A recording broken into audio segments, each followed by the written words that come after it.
This is the first of a series of videos I made to document my electric skateboard build. In this video, I'll discuss how to make a longboard deck from veneer plywood. There are many reasons why you could want to build a custom longboard deck. I wanted to make mine because I couldn't find a pre-made one online that I liked, and I also wanted to save cost in my electric skateboard build. With materials and glue, I was in about $20 to make this board. There are many ways and many materials you can use to make a skateboard or a longboard. Right here I have an 1/8 inch piece of Baltic birch plywood. It's a 5x5 sheet. I also have my template here for my longboard. It's approximately 38 inches long. Now you don't need the template for the glue up of the board. You just need an idea of what you want your dimensions to be. Now Baltic birch plywood is stronger in one direction and weaker in another. So you have to keep that in mind when you're cutting up your Baltic birch plywood or whatever sheet of plywood you use for your longboard.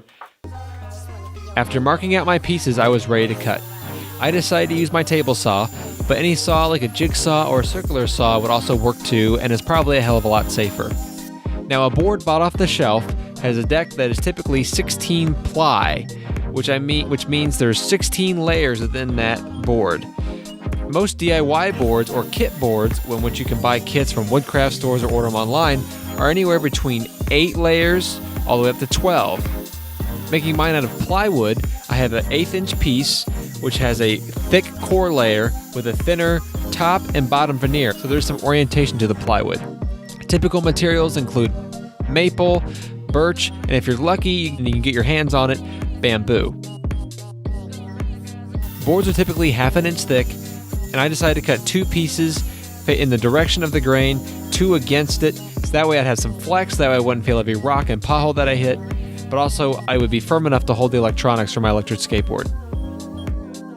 1/8 inch plywood has 3 layers to it, so with 4 layers of 1/8 inch plywood at 3 layers per ply, that would be a total of 12 layers, or 12 ply. For the mold, I have a 2x10 with 2 pieces of 1/2 inch plywood nailed to the side, so that way I can have some curvature to my board. I have a piece of plywood for holding down the center of it when I clamp it, and I have my 4 pieces of plywood. I have Type Bond 2 glue, since this is mainly an outdoor application. Type Bond 1 is usually for inside stuff.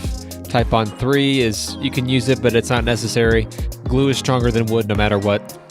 I have blocks, and then I have C-clamps. So yeah, you can ignore whatever you find displeasurable to look at.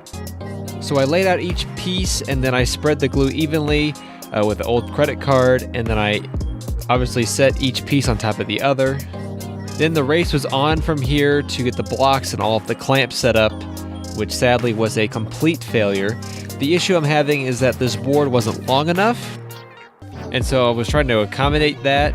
I ultimately ended up just tearing the whole setup apart, finding a longer 2x10, nailing new longer strips of 1/2 inch plywood on the side, and then trying to set that up, which by that point, the glue had already set up for pretty well, but I still was able to force the shape I wanted. Not as drastic, but after thinking about it, after this glue up, there was a better way to do this.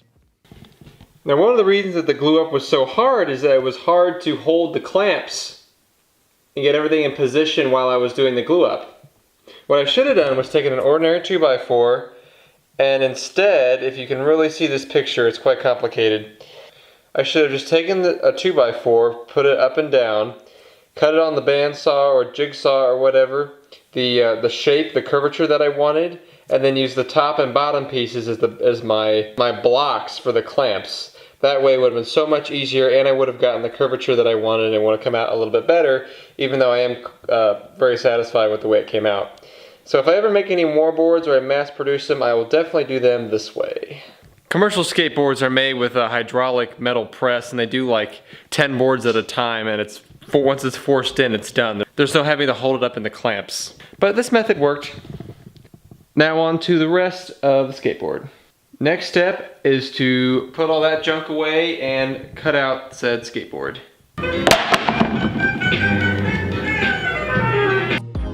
I found a template online with a design that I liked, And usually when I use templates on projects, I usually take a glue stick and I glue the template to the workpiece.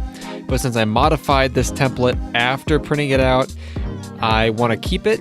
So I'm using a pen to trace the template onto the workpiece. And before removing the template, I used an adze and I marked all of the center holes for the trucks for the longboard. Now, the template had some marks for some longboard truck holes on there, but they weren't right. But they were centered with the template, so I sort of adjusted them appropriately to fit the trucks that I bought. Despite it not being the safest tool in the shop, I used my bandsaw that I built to cut out my deck because it's quicker and easier than getting out and using a jigsaw. However, in this application, a jigsaw is probably safer and just as good, if not a better tool to use. I cut about an 1/8 inch outside the lines I had marked with my stencil because I'll go back with my sander and I'll shape the board to the exact shape that I want all the way up to the lines.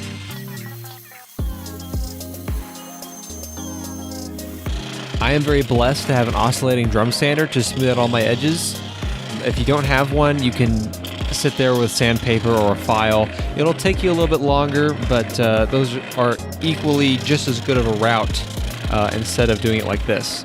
So after I finished shaping the board and smoothing all the edges, I tried to hold the board at a 45-degree angle so I could sort of round over the edges since it was curved. This wasn't going very well, so despite that, I took it over to the router table and rounded over all the edges and then cleaned it up with a piece of sandpaper. It was after this step that I realized that I had done such a good job curving either end of the deck that if I tried to lean the board against the wall, that it wasn't going to lean very well.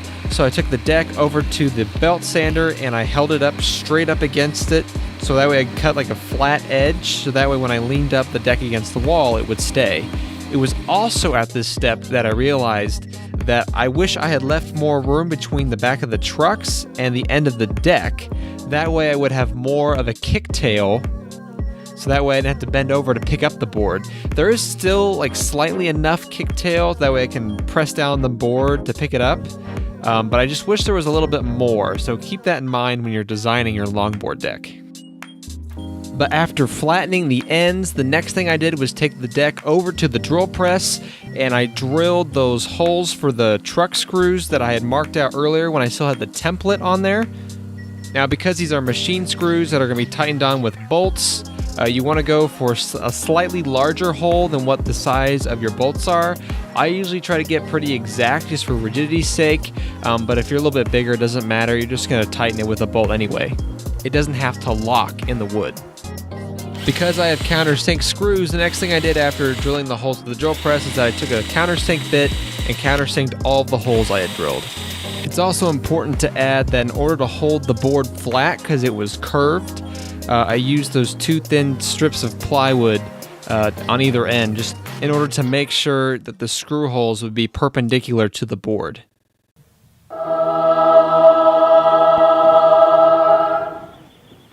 Next, I went ahead and mounted all of my hardware to my deck, and then I spent some time riding it around, making sure the deck was going to work out, make sure it felt good. And I don't have any longboard experience, so this is my first time actually learning how to ride a longboard. So this is what the board looks like after about 3 days of riding. So next, I'm going to make a quick tutorial about how to mount all of your hardware to your deck. And then at the end of the tutorial series, I will probably finish the board because I want to wait until I have all of my electrical components screwed in. I know where all the screw holes are going to be. I need to finish sanding the board, so I'm probably going to go over it with a power sander at 80 grit, then 120 with some hand sandpaper, and then maybe 240 if I have it. Sanding is its own hobby, so it's unnecessary to do anything insane, especially on a longboard. Then I'm going to try and stain it. I'll see if that looks good. I'm going to try it on a test piece first. I have some red stain I want to try out. And then if that doesn't work out, or even if it does, I'm then going to cover it in 2 coats of oil-based polyurethane on top and bottom, and then put grip tape on the top and call it a day. So I had a lot of fun making this deck. I can't wait until the rest of my electrical components come in so I can finish the rest of this build. And if you have any questions, please, if you have any questions at all, don't hesitate to comment them on the video or send me a message on YouTube, Instagram, or Twitter. Thank you so much. I'll have the next video coming out really soon.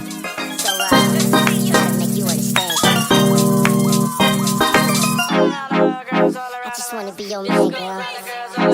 So, I just wanna be your